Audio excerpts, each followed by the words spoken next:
Hi everyone, and thank you for joining me for this talk on degree apprenticeships, looking at the pros and cons of doing a degree apprenticeship. So we'll be focusing on some of the things that your students can think about when they want to apply for apprenticeships, and having a kind of general chat about the best and some of the not so good things about doing an apprenticeship, as they are quite a hot topic at the moment.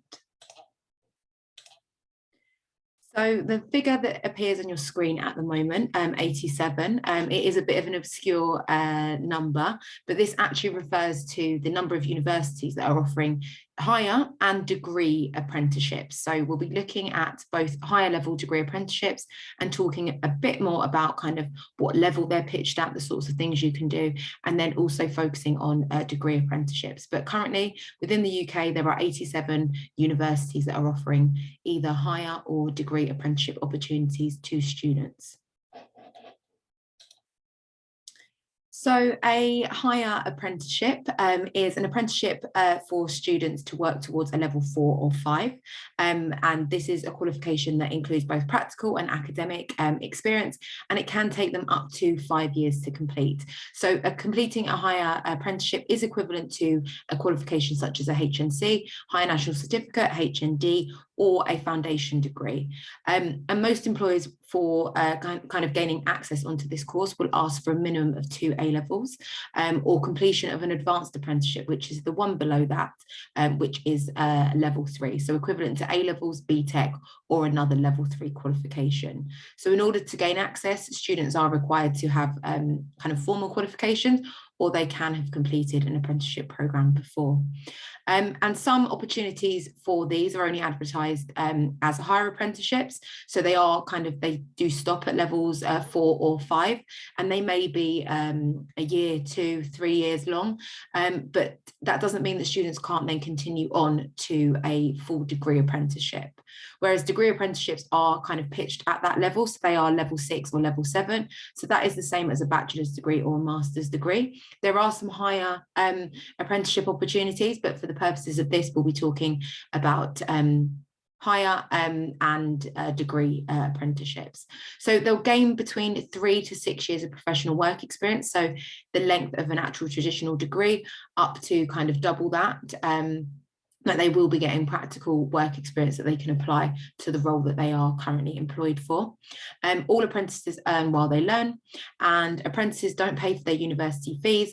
All costs are covered by the government and their employer, and they do earn a decent wage as well. So I think the kind of average salary or starting salary is anywhere from kind of 18,000 plus, and that can rise significantly depending on the employer. Obviously, in some cases that figure may be slightly lower, but it does all depend on the employer and the qualification that they are working towards and the job that they are actually employed for. But they don't pay university fees, which is one of the kind of draws to doing a higher or degree apprenticeship. And they can still be part of the university community and have the same benefits as students. So if a student is aged between 16 to 24, the employer or the government will meet the tuition or training fees of the apprenticeship. For degree apprentices, they will meet the full costs, but this is also kind of included in the higher information. So just so you are aware, this is where the higher and degree apprenticeships are pitched in relation to standard traditional degrees. Higher apprenticeships can rise to level 7, but usually you will see opportunities being advertised, and specifically on some of the websites that we will be talking about, at levels 4 and 5, which is why on the previous slide we kind of just explained that they were equivalent to, you know, foundation degrees or the kind of second year at university and not a full degree, because in order to kind of get that, you'd need to also take on a further qualification. Whereas degree apprenticeship students go straight in at level 6, and they will work towards gaining a full level 6 qualification and won't then need to take on any additional qualifications at the same time. And as you can see, advanced apprenticeships are pitched at level 3, and there are always loads of opportunities for that. They're normally about 18 months in length, and then level 1 opportunities are classed as intermediate apprenticeships, and they're equivalent to kind of the first year of GCSE kind of status. So what sector could your students go into? And this is really helpful to kind of work out whether or not a degree apprenticeship is for them. There are loads of different options, and this information has been taken from various websites, so UCAS, as well as another website called Rate My Apprenticeships.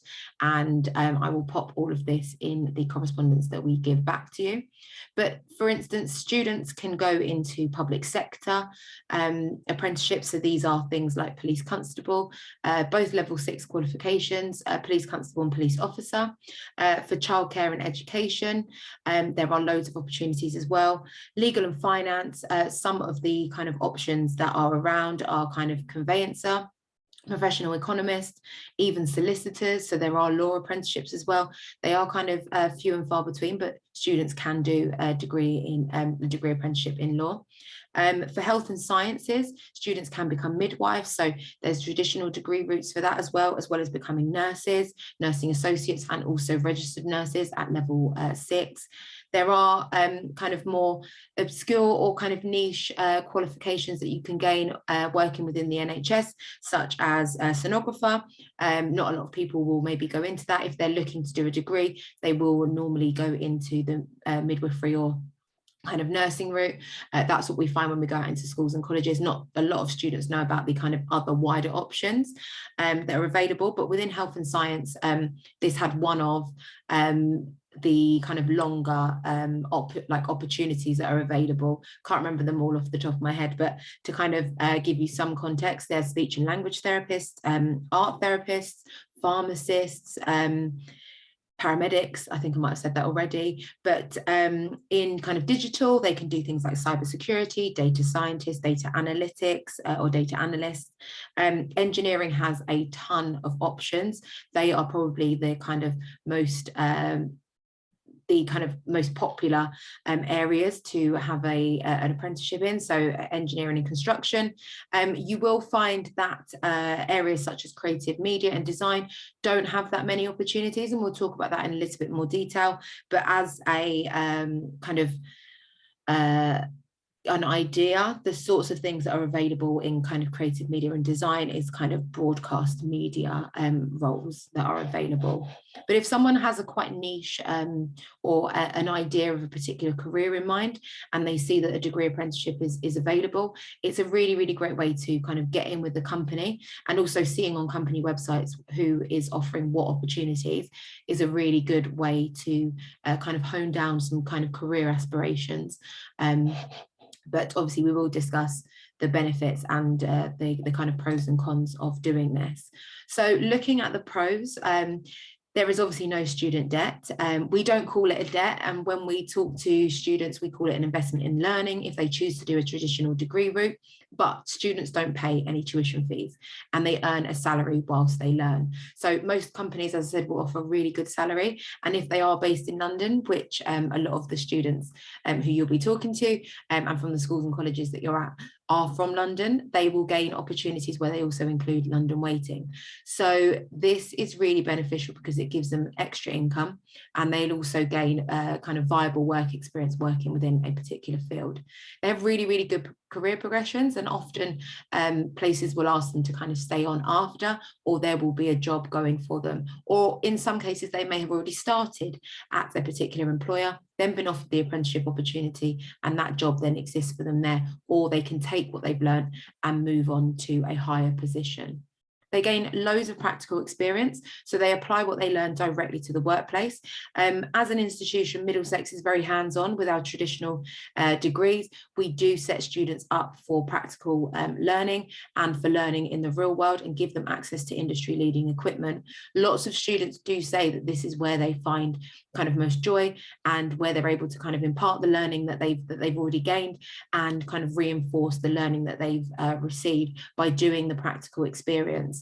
Students on a traditional degree, depending on where they study, will gain some practical experience. As I said, we're one of the universities that really kind of prides ourselves on that. But there is also opportunities for where kind of students are experiencing more of a kind of traditional degree route, where it's quite largely theoretical. They can also take placements during their time at university. They can take internships and gain practical work experience through their employability teams. Some courses, traditional degrees, will come with a placement year included, and also the opportunity to kind of study abroad. But for an apprenticeship, they will be getting this all of the time, and they will do 20% off the job training. So that roughly works out at about 1 day a week out of the office or their working environment. But in some cases, depending on the degree apprenticeship that they do and the kind of subject that it's around, they may have slightly traditional kind of teaching hours depending on what they're studying. It does increase their earning potential, as does a degree, but they will have had a significant amount of work experience at a particular institution and really be able to demonstrate that with some real good experience when they're applying for higher positions or promotion within the work or the company that they're currently with. They get expert guidance from a workplace mentor. So degree apprenticeships do offer a kind of workplace mentorship, and they are still able to access support and guidance from the university that they're studying with. So they are a real student. Lots of times people think that they're not going to be able to access the library or some of the support systems that are available, but they really can. And they are able to use all of the facilities and use the support in terms of staff members, academic support, anything like that, to kind of help them get through their qualification. They can be part of the student communities, I've just said. They can join societies, all of that. We will talk about kind of managing time in the cons section. And they do achieve a degree directly related to their chosen profession, which is extremely beneficial if they know what they want to do and have a particular area in mind. Sometimes people will go on to degree courses and not have an idea of what they want to do. That's not a problem, because lots of skills that they learn on university courses are transferable. It's just about them kind of understanding that they may go to university and study for a particular area or course or kind of career move that they kind of know about. But for some students, they'll go to university because they have a passion for something and then use that degree to help them gain a job in a different sector later on. So on the kind of con side, it is extremely demanding, and there will be a short video that I'll show you, or a snippet, sorry, from a video that I'll show you in a second from a wider careers degree versus traditional degree apprenticeship, versus traditional degrees panel, pros and cons, that we did, where they do talk about it being extremely demanding. And that was something that they weren't prepared for when they first chose to do their degree apprenticeship. They heard from lots of people that it was going to be quite difficult to manage their time, but it is really, really difficult. As well as that, the actual process for applying can be quite tough as well, can be quite difficult to kind of gain entry onto these programs, and they're quite competitive. There is no student holiday, so that's something to remember. Students don't gain, it's just students on degree apprenticeships don't gain the student holiday that you do if you're on a traditional degree, but instead apprentices get annual leave entitlement. So that means that they need to kind of manage their 20, 25, 30 days of holiday that they get in a way that suits them, but they won't be getting the kind of long holidays that you do get when you are on a traditional degree. And that then comes onto the fact that they need to be able to create a really good work-life balance. As I said before, places are competitive, so they need to be aware of that, and some institutions don't have that many places. It does take slightly longer for them to complete their degree, as I said earlier, anywhere between 3 to 6 years, and that for some people can be quite overwhelming, but at the end of the day, they are getting, lots of practical experience whilst they're on there. And because of the need to manage their time correctly and the course being so demanding, it may be that they do miss out on some of the kind of social activities that come with being a university student, although they're not excluded from those.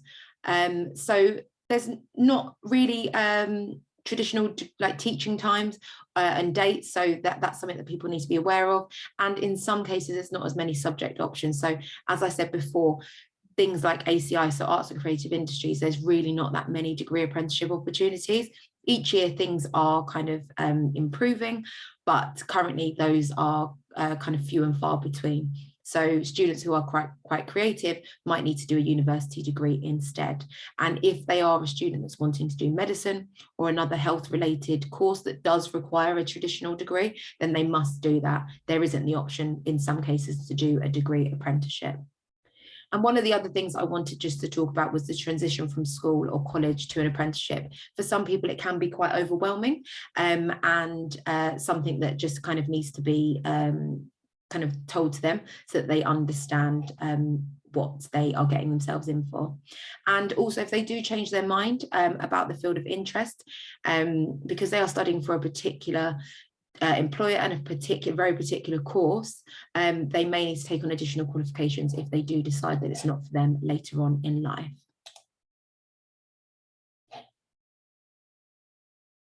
So here is a very short snippet of one of our pro and con panels that we ran recently with 2 apprentices and also a student who is studying a traditional degree at Middlesex. So it's quite long, so I will send this out for you to watch later, but I just wanted to show you this is a really good resource to show to your students and for you to look at it as well.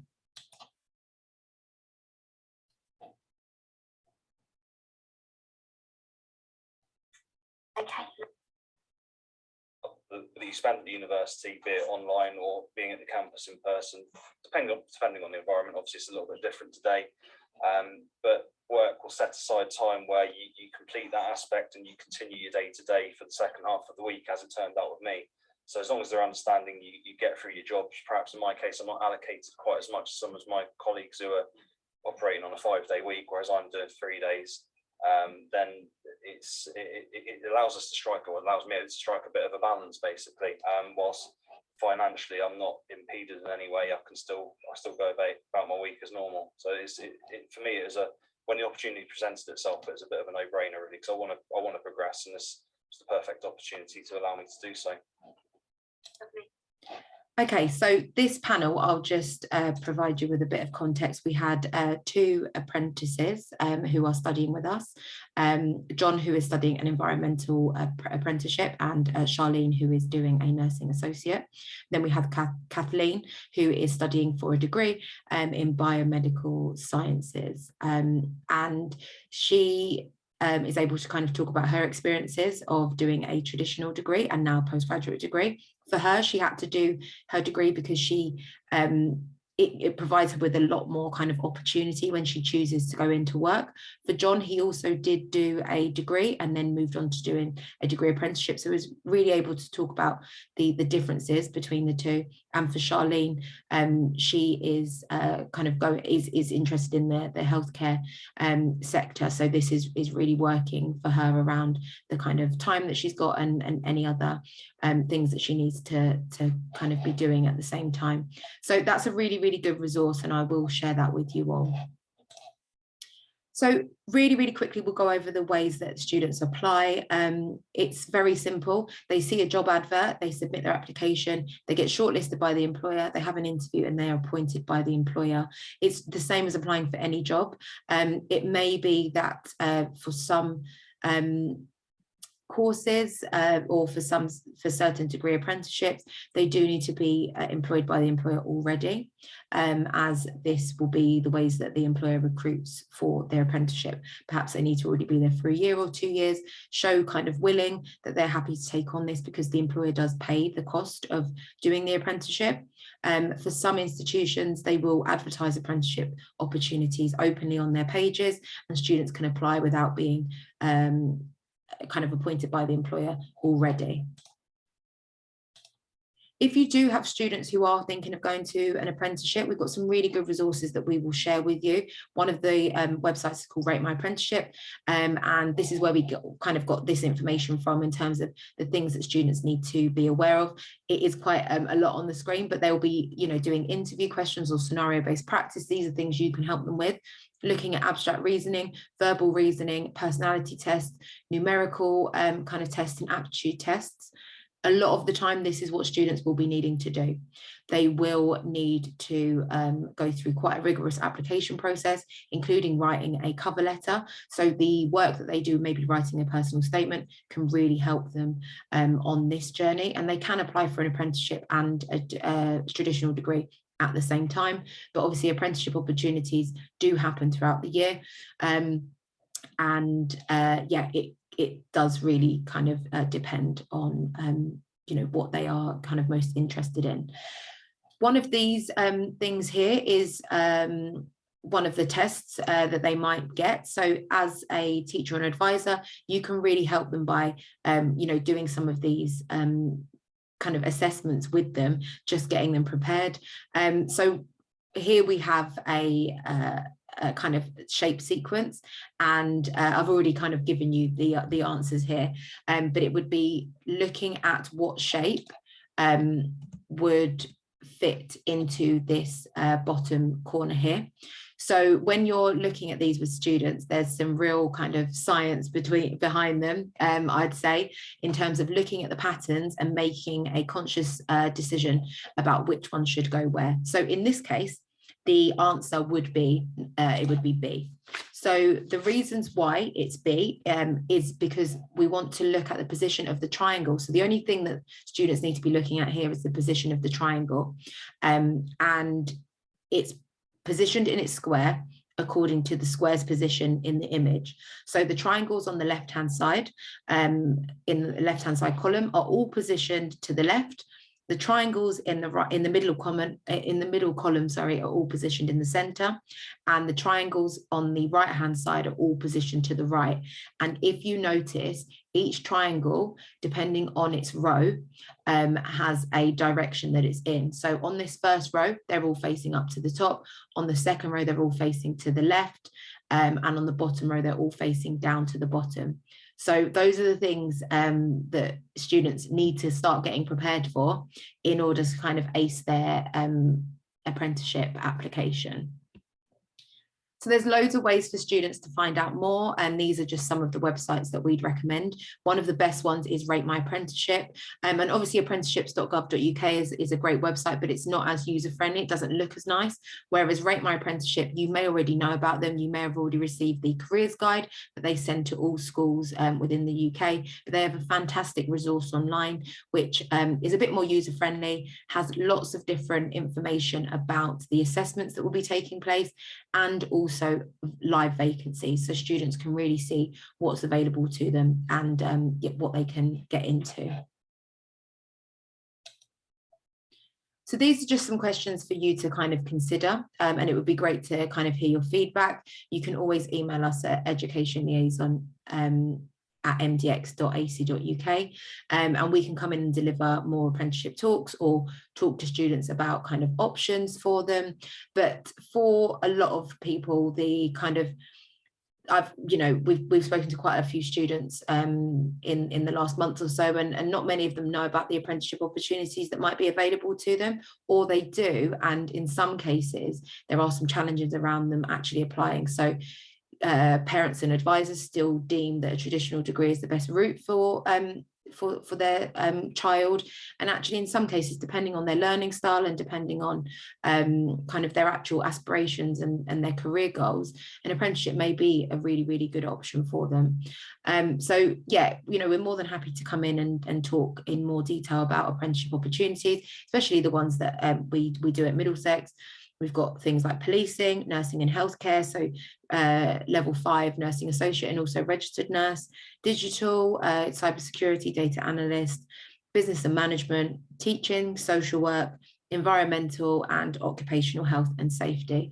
And these are the sorts of the apprenticeship opportunities that we've got available, and we'd be happy to kind of discuss that in more detail with you and your students. So thank you very much for joining today. It's been great to be able to have a lovely conversation around the pros and cons of applying for a degree apprenticeship, and just kind of talking a little bit more in detail about kind of what it entails, what students need to do in order to apply, But please do get in touch with us, and I will share all of the resources with you after this presentation. Thank you.